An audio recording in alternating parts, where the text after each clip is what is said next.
Hello, everybody. Don Stevens, Horseman Don here, along with my good friend Michael Chamberlain. Michael, how you doing today? Doing great, Don, and ready to have a good time. All right. Well, by good time, what Michael and I mean is that we're stuck at home just like you, trying to be stupid virus. We're tired of watching ESPN reruns of old games and spelling bees from 1979. So we thought we'd start this Sports Sphere show, for the title, by the way. And we're going to talk a little sports. We're going to cover some different subjects in the various major sports. And at the end, we're going to give you some picks on a Tampa Bay race coming up on Wednesday the 15th. That's tomorrow from the day we're recording this. Not sure when I'm going to put it up. But we should tell everyone, though, that April the 15th is the anniversary of the Titanic sinking. So you may take them that way what you want to. 1912, if I remember from the movie correctly. And it's also tax day, but not this year, right? Not this year. I got 3 more months to pay my taxes. So there you go. Okay, so we're going to talk about this. You can also follow Michael and myself on Twitter. Michael's account is MC Voice 70. MC Voice 70. Mine is at HorseManDon. I'm so close to 5,000, and you're so close to something. I actually am over 500. I am now at 503 followers. So thank you to those folks that put me over the milestone. All right, so 500. I'm trying to get to 5,000. He just went over 500. So help us out, please. Subscribe to my YouTube channel. It's HorseManDon. Hit the little bell next to the subscribe button. That way you'll get alerts when Michael and I put up another video. Depending on what a success that this is, we're going to have more shows in the future with some guests that we'll tell you about later on in the show. We've already talked to some of them, announcers, maybe some jockeys, some good friends of ours. So it sounds really good. So let's start this thing off, Michael. We're going to start off with football because, of course, that's America's. Right? It's surpassed baseball a few years ago. We know it's more. That's true. And we know the season is coming up, but it's a tenuous start to the season. I don't know if it's going to, first of all, on a scale of 1 to 10, the full NFL season this year, 10 being the most likely, do you think the season's going to happen? I would give it a 3, that the season starts on time and goes the full now 17 games. Yeah. I would think that it's more likely to be a 6 or a 7, that we have a shortened season. Yeah. And, something around maybe 10 or 12 games, and they have to redo the schedule and get that situated. So we will have football in the fall. I'm fairly certain of that. Just the amount of football is going to be the question. I saw something this morning that was interesting. They're talking about the college football season maybe taking place next winter and spring. Have you heard about that? January? I have heard some different options for college football. I wouldn't necessarily share them with the likes of Mike Gundy up there at Oklahoma State. But especially with the college. I'm 40. Especially with the college kids, you have to be very careful, because it's not like they're getting paid to play these games. You have to take every precaution possible. So, I think that it might be more likely that the college season is more significantly altered than the professional season. But, we'll just have to see how everything goes. A lot of the people now, they're flattening the curve, and hopefully things are trying to get back to normal. I mean, I know we're still a long way away from normal, but, every little piece, every little bit helps. So if you can get some good news about some football coming back and some baseball and some sports coming back, I think that's a great thing. Oh, absolutely. The only thing, my thing is January to May for college football. Who wants to play football in Buffalo, New York or New England or something in January? Think about it, though. Syracuse can do a doubleheader. They can have a football game in the Dome in the afternoon and then play the basketball game at night. So they can do a day-night doubleheader up there at the Orange Dome. Yep, a Bayheim special, if you will. Huh? Okay, now quickly, before we get off the subject of football and pro football, it's the off season. I've been watching some of these free agents sign for this incredible money, which kind of blows my mind because I'm like, how do they know what their revenues in the future are going to be, with this whole virus thing, and who wants to sit next to somebody in a stadium? So anyway, they haven't signed you. And of course, that's the most important player in all the NFL, Seahawks. Anyway, but we do have some news from kind of around this area in the Houston Texans. DeAndre Hopkins was traded. Brandon Cooks. Tell me what makes sense about this. Nothing. Just flat out zero. If you could explain to me what Bill O'Brien is doing, you're a better man than I am, because trading arguably the best wide receiver in the game for a pittance, a mere pittance, is what they got back for him. And Arizona went to the Cardinals. Power to the Cardinals. I mean, I'm from Arizona. I like to see the Cardinals do, that's all great for them. But, and then he goes and deals a second-round pick for Brandon Cooks, who's a good receiver. He's not DeAndre Hopkins. DeAndre Hopkins is your number one guy, and Brandon Cooks is, a number two, a number three option at best. And in all sincerity, I just don't see it. I mean, and that division is getting tougher all the time. Tennessee went to the AFC Championship. Indianapolis is not a bunch of slouches. Jacksonville, they go up and down like a yo-yo. So it's a very competitive division, and I just think the Texans, by giving such control to Bill O'Brien, are really hampering what they're trying to do now and in the future. Yeah, my question is, who does Bill O'Brien have pictures of? Holy cow, how does that guy stay employed? It's interesting, Don. These guys that get hired because they worked for the Patriots, right, and Bill Belichick. How many of these guys have worked out? Yeah. Matt Patricia in Detroit. They're on the verge of, him and the GM are getting on the verge of being fired. Romeo Crennel had two shots, one with Cleveland, one with Kansas City. He couldn't win. These guys that worked at Charlie Weiss at Notre Dame, another one, Notre Dame and Kansas, even in the college ranks. It doesn't work. If you want to hire Bill Belichick, you're not going to hire Bill Belichick by hiring somebody that worked for Bill Belichick. So, the only thing I have to mention, some of the players do well, and I actually looked up Brandon Cook's stats, and I forgot that he played for the Patriots for one season. Yeah, that's true. This year, my Seahawks actually got, is it Philip Dorsett? I think it's Philip Dorsett, the receiver from the Patriots. So hopefully he'll do well for us anyway. Yes. I mean, the players and of course the biggest off-season story that we haven't even mentioned yet is the quintessential Patriot, Tom Brady, going from New England to Tampa Bay. And by the way, anyone that buys one of those Tampa Bay shirts that he's putting out, just don't bother following me on Twitter. And if you already have one and you're following me on Twitter, unfollow. That's it. Michael doesn't put up with people like that, folks. Michael doesn't. That's the big thing from my perspective, is the biggest story of the offseason. Brady going from where he won 6 Super Bowls, and he's gearing up with a coach in Bruce Arians that is really good, especially with quarterbacks.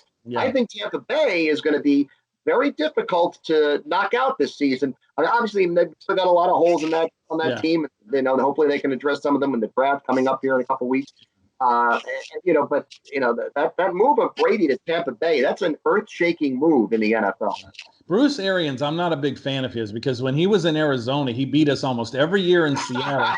And he would go in there and he would laugh and say, "Oh, this is like a home game." Oh, I can't stand that guy. Anyway, kind of bombed out in Arizona. He acted like he had a big head and thought he was going to Super Bowl. Okay, let's change subjects now. Let's go to baseball, which is near and dear to your heart. I know you're a big baseball fan. The season obviously is on hold. How much of spring training did they actually get? They got a pretty good way into spring training before things shut down, because the season was supposed to start in late March, and things shut down middle of March. So they were about a week, 10 days away from actually starting the regular season. So they got very close to getting the season going. And, obviously and the thing about current situation is, I think of all the sports that we're talking about here, football, basketball, hockey, and baseball, and all the team sports, baseball is the one that has the most likelihood of coming back, just because of the circumstances. Not everybody is close to everybody on any, the pitchers on the mound, the catchers behind the plate, and the batter. That's a little tight squeeze there, at the plate.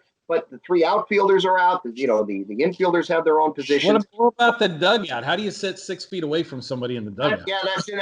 That's true.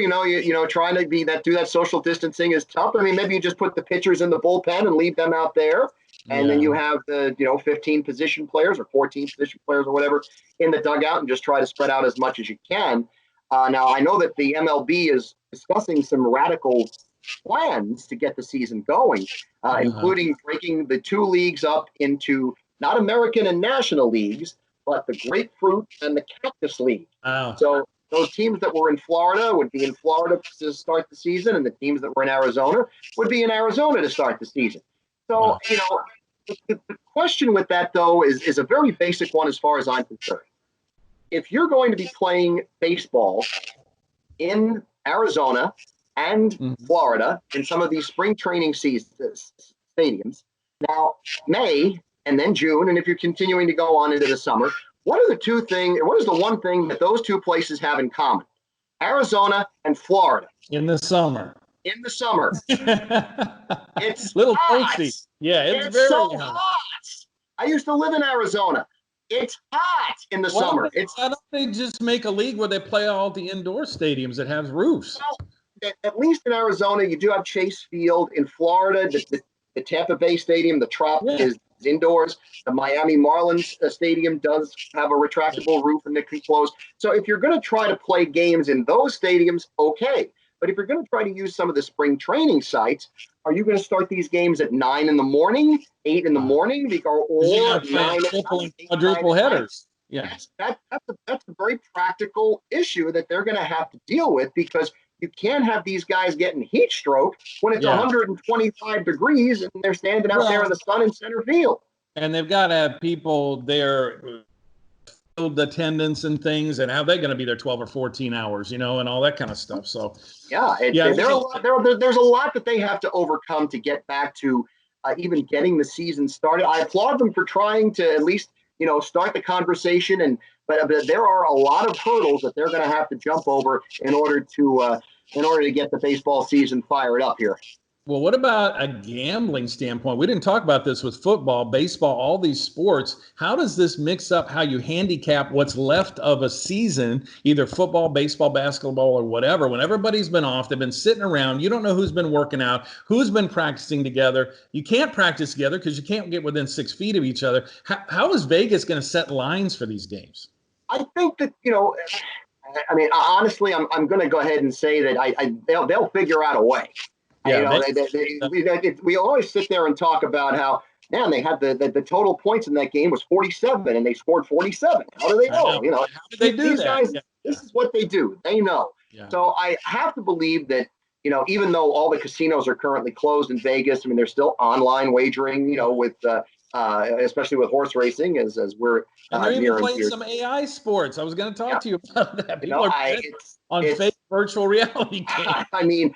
If you're betting on that, maybe you got a problem. That's all I'm going to say. I have a friend on Twitter, Ty's Terrific Picks. He's actually a handicapper of professional sports. He does a great job. He's been following me, and I've been following him on Twitter for years now, and he does some really good work. He's got a fantastic record in these AI games, and I said, "You're really betting on those?" Yeah. And he tells me all about them. And how you handicap? I guess they have all the players and their stats from last year's NFL season, so they apply to the AI game. You know how they play them on a computer like 10,000 times? Yeah. And they say, oh, this team won 7,000 of them, so they're going to win the Super Bowl, So I don't know. Maybe that's the future of sports. Who knows? Remember Max Headroom back in the 80s and 90s and all this stuff. Now you and I are talking on a video conference call, Yes, that's right. So that's baseball. Let's move on to basketball. And you've really gotten into this over the last few years. You amaze me from your knowledge of basketball. I've got my Thunder shirt on here. Of course, I got my Seahawks hat. You've got your Sacramento. I'm representing the Sacramento Kings today with my baseball cap. Yeah. Who was it the other day on Twitter made fun of you for changing teams every year? Did you see that? You got a little comment. Yeah, no, that's that. Yeah, I had a comment talking about doing the show and everything, and I had my Marlins hat on. And I will admit, I've rooted for a couple of baseball teams. I was a big Red Sox fan for years. Of course, the beloved Montreal Expos, may they rest in peace. Yeah. But I've actually, I'll even tell the story real quick. I got into the Marlins before they even started, when I was in college. I wrote a paper for a marketing class that was how Miami is just a perfect market for Major League Baseball to expand to. I discussed, the population, the area, and all the different factors that would go into Miami being a success in Major League Baseball. Yeah. And at the end of the paper, I even said, and that is how the Miami Marlins can be a big success or something like that. Yeah. And they hadn't named the team yet. Oh. So I actually guessed the name of the team right on the first shot. And so there was a future bet on that, huh? Exactly. Like back in those times, so I've always kind of been, following, I've always been a super fan of the Marlins, but they've always been a team that I've really been attracted to. Well, that would make sense. I mean, but I would have some attachment to them too. Now, what year was it that they played the Cubs and the guy touched the ball? What am I remember? You remember that? 2003, the year they beat the Yankees in the World Series in '6. That was the GOAT. That was Steve Bartman, who, and I will give, and I cannot stand the Chicago Cubs. I don't like the Cubs at all. I will give them every last bit of credit in the world because they gave Steve Bartman a ring when they won the World Series. Oh, I thought that was so classy of them. They gave him a ring, saying, we know that it wasn't your fault and you got blamed by all of our, so-called fans. Yeah. So, congrats. I just thought that was awesome that they did that. And, that was really something that I applauded at the time.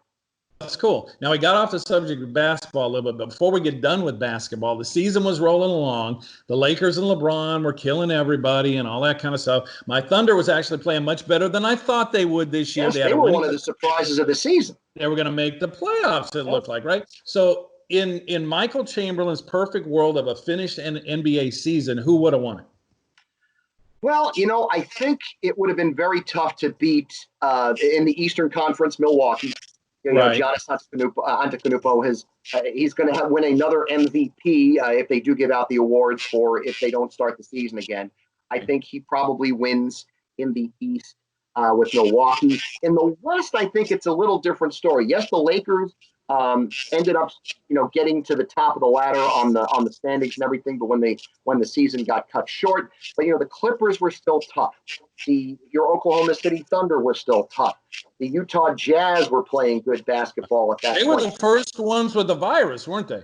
Yes, Rudy Gobert and Donovan Mitchell were the ones that tested. I heard they had a beat falling out in Oklahoma City. As a matter of fact, that was in Oklahoma City. The fans were in the stands when they canceled. That's right. Yeah. They were ready to get the game going, and then the medical team came running out and said, "Hold on, we got to stop. We can't be playing the game tonight." Yeah. But so there was a lot of teams in the West that I think could have represented the West. But I mean, obviously the Lakers would have been the safe pick. So I would say Bucks and Lakers, which would have been a very entertaining NBA final. With 1969 or something? Yeah, the Bucks won the championship back in 71. 71. And then the following year, the Lakers had that 69-win season where they had that 33-game win streak, if I believe I'm correct, which is still the record for the longest win streak in the history of the NBA. And that was Jerry West's only championship. Wow. And also, in speaking of giving somebody a ring, Elgin Baylor retired for the Lakers 2 weeks into that season. Wow. They gave him a ring at the end of the year because he had never won one. And, he was on the roster for part of the season. They gave Elgin Baylor a ring when they did win that championship that year. Okay, one final question about the NBA. The NBA was really getting involved with China. They saw it as a growth market worldwide. They're playing.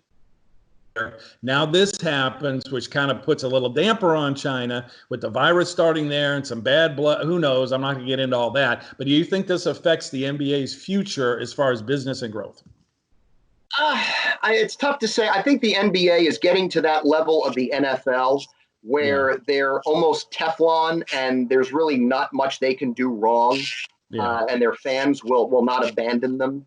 I think that, yes, there were missteps with that. And again, I will say Adam Silver, the commissioner of the NBA, he learned at the foot of David Stern, who wasn't always perfect, but he did do a lot of great things for basketball. And Adam Silver is, in my opinion, the best of the commissioners right now in any of the major sports. So they have very good leadership. And I think that, with Adam Silver at the helm, I think the NBA is positioned within the next 5-10 years. I think the NBA is going to be the most popular sport in this country. Wow, there's a statement. Well, the NFL is kind of outpricing themselves. And like I said, I don't know how they're going to pay all these superstars, all these $100 million contracts, and when we don't know what the world looks like as far as fans go. But anyway, that is baseball, football, basketball. Let's move on to a sport that's Well, you're an expert in, and I don't know much about, and I've been a duffer in years past. We're going to go on to golf right now. Their whole schedule of majors has been completely changed. Your green jacket game, I'll call it, is going to take place in November of all things, in a place Yes, where I know. chilly. Well, so now, give everybody a rundown on when the tournaments are and what's going on. Well, first of all, the British Open has been canceled. Okay. That's not going to happen. No, right. That's out. Well, just like Wimbledon was canceled in tennis, so both of those are out the window. The PGA Championship is supposed to be played at Harding Park in San Francisco, California. I don't think I've ever even heard of that. Have you heard of it? It was one of the top municipal courses in the country for many years, and they went in and refurbished it in the 90s, 80s, 90s in that area, because it had kind of gotten into some disrepair, and they really restored it to its former glory. And so it's a very good out of the box choice for a major championship. Yeah. However, California in August with the virus and everything, I'm a little skeptical that the PGA Championship will be played at Harding Park. Now, one thing that I believe I read correctly some time ago was the PGA of America purchased Valhalla Country Club in Louisville, Kentucky. Okay. So I think that they would have Valhalla, where they have had a Ryder Cup and they've had a couple of PGA championships already. Correct. That one, yeah. And they could possibly move the PGA from San Francisco to Kentucky and play the tournament there. Now, I don't know if they would play it in August or if they would have to, mess with the schedule again in order to conduct the championship. But that is the one I think is the most up in the air. Yeah. The U.S. Open is supposed to be played at Winged Foot in Mamaroneck, New York, in September. Okay. That's another one you got to kind of sit there and say, well, New York in September with the virus, we got to see. Yeah, exactly. Wait. Let me stop you, Michael. Are we going to see golfers with masks on the course? I doubt that, because they've actually been playing some mini tour tournaments in Arizona. And everyone's been staying 6 feet apart, and they've been using carts, and one golfer in one cart and everything, so they don't have to walk. The golfer and his caddy both touching the club and the ball and the bag and all. Yeah, that's a case too. I'd love to see these rich guys have to hoof their own bag around the golf course. You see Tiger Woods throwing the bag over his shoulder. Let's go ahead and let's go play 18. Yeah, I think that'd be awesome. Again, there are some logistical issues with, what they want to do, but if they can hold the U.S. Open in September, I think that would be a very big thing toward turning the corner here. And again, as you said, the Masters in November, which is a headache for CBS. Yeah. Because CBS has the NFL football package, and CBS has broadcast every Masters since 1956. So what are they going to do? They're going to have to, I know last year they moved the final round of the Masters to the morning because they had a big storm coming in the afternoon, that one is the one that's going to be the most interesting to watch. Obviously the Masters should have just been concluded this past Sunday, 2 days ago. They should have handed out the green jacket in the Butler cabin, but it didn't happen that way, which was very heartbreaking to some of us. It's that's a highlight of your year. Oh, absolutely. The Masters and the Kentucky Derby are the two. Those are two. Masters Sunday, Kentucky Derby Saturday. I always tell anyone, don't plan anything for those 2 days. Yeah, because you're up there in your man cave, right? Yes. Yes, I am. You're in your man cave right now, right? I'm in my dining room. You're in your man cave. So there you go. Okay, so we've got all that done. We're going to go to a wild card now, and this is a Michael thing. And by folks, we have not spared any expense on graphics. Okay, so you're going to see some dazzling stuff that's going to blow you here in just a few moments. But we're going to give you a wild card section. Then we're going to handicap the race of the week for us, which is on Downs race 7. Is it? Yeah. Yes. Race number 7. Tampa Bay Downs on Wednesday the 15th. Hopefully we'll give you a winner. I think we disagree on the top pick. We'll argue about that for a second, then we'll wrap things up. Okay, the wild card subject, Michael's top 5 baseball movies. Okay, everybody's watching movies, and I got done with Tiger King. Have you watched Tiger King yet? No. No. We've got. I'll tell you what. We have BritBox. and Oh, we binge watched Death in Paradise. We're watching Poirot. We've been watching all the mysteries from the BBC. Okay. So that's what we're doing. Last weekend, my wife and I binge watched Tiger King. Okay. Now, I spent a lot of my life in Oklahoma, so this doesn't give Oklahoma a very good name. I'll tell you that. And not everybody from Oklahoma is like Joe. My wife said the perfect thing. She said, when I got done watching this, and you can't turn it down. It's like watching a train wreck. You just got to keep watching it, you know? When she got done, she said, oh, I got to go take a bath. I got to take a shower. You know, you just feel dirty.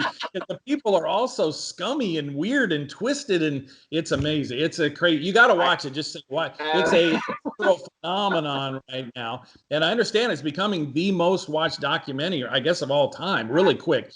What a for a documentary to come out right before everybody's at home and needs something to watch, right? Yeah, it's actually a good example of perfect timing. Perfect timing, exactly. Unlike some movies that were supposed to come out in theaters, and they had to throw that aside because now nobody's going to theater. So, but the good thing too is they've been putting those movies up on Netflix and some of the streaming services, so that you can still watch them. And I mean, they may not make the bang they were going to make in the box office, that everyone, but abnormal things for abnormal times. So it's good that they're still putting out that entertainment for folks. Speaking of movies, I know you're a big movie fan. Do you miss going to the theater? Because you used to go a lot, right? I do in some respects, because every once in a while Sarah and I would go have a date night and go see a movie, and those are always fun to do. But we've still been watching Turner Classic Movies, and we've been watching some movies on our streaming service that we have and everything. So we're making do. We're making do. That's good. I got that big. Okay, I don't have a drum roll because, again, we don't have the fancy sound effects and graphics, but we're going to start with number 5.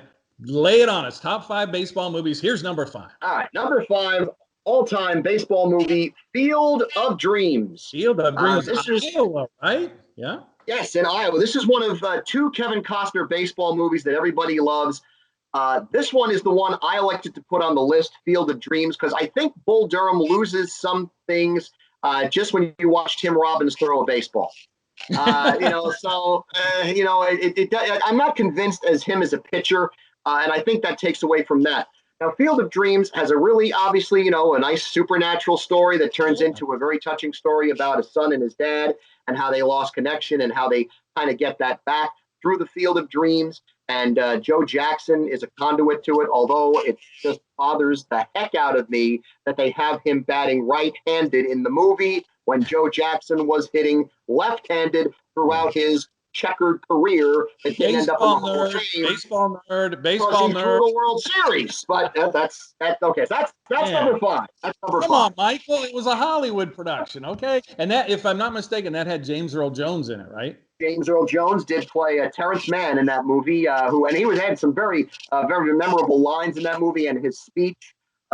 People will come. The whole thing at the end there before he goes off into the cornfield. Field of Dreams, number 5 on the list. Okay, number 4 is a movie now I have not seen. It's been remade, but you like the original, so lay it on us. Yes.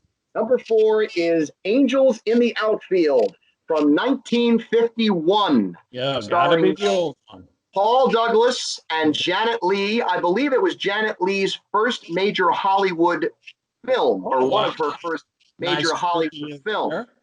Paul Douglas plays the manager of the Pittsburgh Pirates, who stink. They are terrible, and he gets the messages from the Angels that if he changes his ways and stops attacking umpires and belittling his players and just becomes an overall nicer person, that they can make his team a pennant winner. And it does, it plays a nice story where it turns into a romance with the Janet Leigh character, who plays a reporter for the Pittsburgh newspaper, and they end up adopting an orphan from the orphanage that the little girl who also sees the Angels in playing with the baseball players. They end up adopting her, and they become a family unit, which is really a very nice story. It is not the Disney version that stars Danny Glover and Tony Danza that, everyone was flapping their wings, and it was, No, we're not Disneyfying the top 5 list. Movie made. I mean, it was Disney. I know, but no. If you're gonna watch the movie, watch the original. That's my advice to you.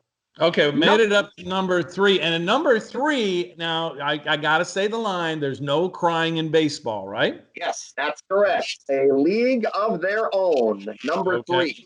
Now, why do you like this one so much? This movie actually, it's a tremendous story of that league, which did exist. The Women's Professional Baseball League around the time of World War II. They did have to wear those short frilly skirts that you see the players in the movie. They did a very good job of keeping the story realistic to the time. And I always, I always like the part at the end where everyone is now older and they are honoring the ladies at the Baseball Hall of Fame. I remember that. Yeah. And having been to the Hall of Fame in recent memory over the last few years when I was in New York at Vernon, the Hall of Fame doesn't have that huge display up anymore that they had in the movie, but they do still have some of the things from that movie displayed at the Hall of Fame in a place of honor there. So it's still a story that is worth telling, and it was a really well done movie by now the late Penny Marshall. With a really powerhouse Hollywood cast, as I mentioned, Tom Hanks, Gina Davis, Madonna, Rosie O'Donnell, Lori Petty. I forgot Madonna was in that. I forgot that. Yeah, and Lori Petty, you may remember, the NTRA used her in her commercials, which everyone in the racing industry could stand. But she did have that role in that movie also, and John Lovitz has a really good cameo in that movie too. We should mention that also. Now I got to ask you, just a side note, real quick: is that one of your favorite Tom Hanks movies? Forget sports. Is that just? Oh yeah, it's definitely on the short list of really great movies. And speaking of Tom Hanks movies, if I'm not mistaken, yesterday, April the 13th, was the anniversary of the Apollo 13 having the problem in space. They had the explosion, and they ended up having to. I like that movie. That was a good movie. Yes, Apollo 13 is an outstanding movie. I saw that one in the theaters. That was a great movie. Okay, made it up to number. I have a line just because I know it, just a bit outside. Okay? Oh yes, number 2 is Major League, and I'll give you 2 words why that movie's on the list. Bob Uecker. Bob Uecker. Bob Uecker. It's a tour de force performance in that movie, and it's just tremendous. Between just a bit outside, tried the corner and missed. Between Haywood's a convicted felon, isn't he, Monty? Oh, it doesn't say that here. Well, he should be. And the one I like the most, he leads the league in most offensive categories, including nose hair. You just can't get any funnier than Bob Uecker was in that movie. And they do have it on the Major League Baseball Network. If you ever get a chance to catch it, they have a really good documentary, Mr. Baseball, Bob Uecker. It talks about his playing career, his broadcasting career with the Milwaukee Brewers, his acting career, because he also did the TV show Mr. Belvedere, in addition to doing the Major League franchise. It was a really good show about Uecker, and he is actually one of the broadcasters that they have recognized with the Ford Frick Award at the Baseball Hall of Fame. And so he is technically a member of the Baseball Hall of Fame, even though his career batting average was 200. Yeah, so he came in the back door, if you will, right? Absolutely. And he batted right at the Mendoza line. Isn't that correct? That's it, yes. The 200 Mendoza line? Yeah, okay. Okay, the last one, the big one. And I never thought I would hear Bob Uecker and Tour de Force in the same sentence. But anyway, okay. The top, and I don't know a famous line from this movie. I just remember lights exploding, so give it to us. Number 1, and I saw this movie in the theaters when it came out, and that is The Natural. Robert Redford. Robert Redford stars, of course, as Roy Hobbs. Roy Hobbs, who was supposed to be a pitching phenom. They had the whole sequence at the beginning where he strikes out the supposed Babe Ruth type of character, played by Joe Don Baker. And that then prompts the Barbara Hershey lunatic character to want to shoot him, which he then goes ahead and does, which sends his life into a different spiral. And he comes back with the New York Knights, which I used to have a cap of. I used to have a New York Knights cap that I used to wear quite frequently because I just love this movie. And, Wilford Brimley was in that movie as the manager, and he was terrific. Michael Madsen plays the ill-fated Bump Bailey, who hit the outfield wall and goes through the fence. Yeah. Kim Basinger's in it. Darren McGavin's in it. And of course, Darren McGavin's in Christmas Story, which is one of the better Christmas movies ever made. And, it's just a tremendous story. And the big thing about The Natural, Don, and I don't know if everybody knows this, Bernard Malamud wrote the book, and in the book, The Natural, you mentioned the lights that come out as he hits the home run, wins the pennant at the end of the movie. Right. In the book, Roy Hobbs strikes out. Oh, really? He does not hit a home run. He strikes out. And so it's a completely different story there at the end. I guess they Hollywooded up the ending. But in our movies. No, it's much better, but it ends when he hits the home run, and then it fades to him going to be with Glenn Close out on the farm with his son. And for me, just absolutely the best baseball movie of all time. Okay, now I have to ask you something because you just mentioned Joe Don Baker. Now, am I wrong, or did he not play a character named Buford T. Pusser in a movie back in the 70s? Oh, my gosh. Wasn't he like a sheriff in a small town? He carried around a baseball bat, and he was like an enforcer. I can't remember the name of the him. I don't remember if that was Joe Don Baker or not. That's a great question. Maybe someone can comment. My mind's all messed up. It's just Corona. Someone who watches the videos can comment and put it in the comments on YouTube, and maybe they can give us a little help with that one. It was like I'm thinking in the 70s when I was like 10 years old. My brothers probably watched it. They were a lot older. It's probably R-rated. I don't know. Anyway, all right. Enough of all that. There's Michael's top 5 baseball movies. And if you have a comment, you love them, you hate them, leave a comment below. Give us your top 5. Maybe we'll include some comments on that next week. Okay, let's get back to what you and I are employed in, and that's horse racing. We handicap races. We host simulcast shows. We call the races as PA announcers at tracks. A lot of comments about that, boy. I'll tell you that. Either love or hate track announcers, that's for sure. We know a lot of them, and you know a lot more than I do. We may talk to some on a future show. But we thought we'd handicap a race for you at Tampa Bay, Wednesday, April the 15th. Michael picked this out, so I'll blame him. Anyway, race number 7. He thought it'd be a good competitive 7-furlong race. It's a $16,000 claimer for non-winners of 2 at Tampa Bay on their main surface. It's a field of 10 unless somebody scratches. I use Brisnet handicapping sheets. Is that what you're using, Michael? I have my Brisnet papers right here. Okay. Well, I'll just give it to you. Give me your top pick, and then I'll talk about mine.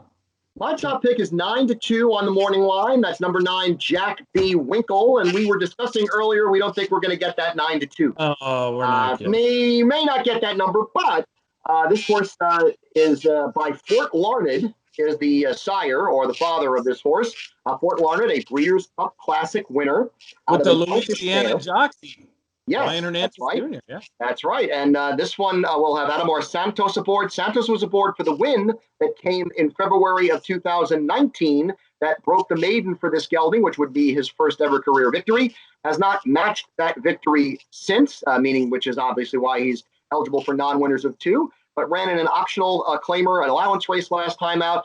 Was 3-1 in the betting on that occasion. Got a very wide trip, 5 wide around everything, and didn't really fire very well. I think this one improves coming back here. Number 9, Jack B. Winkle for 25% trainer Darian Rodriguez at Tampa Bay Downs is my top pick.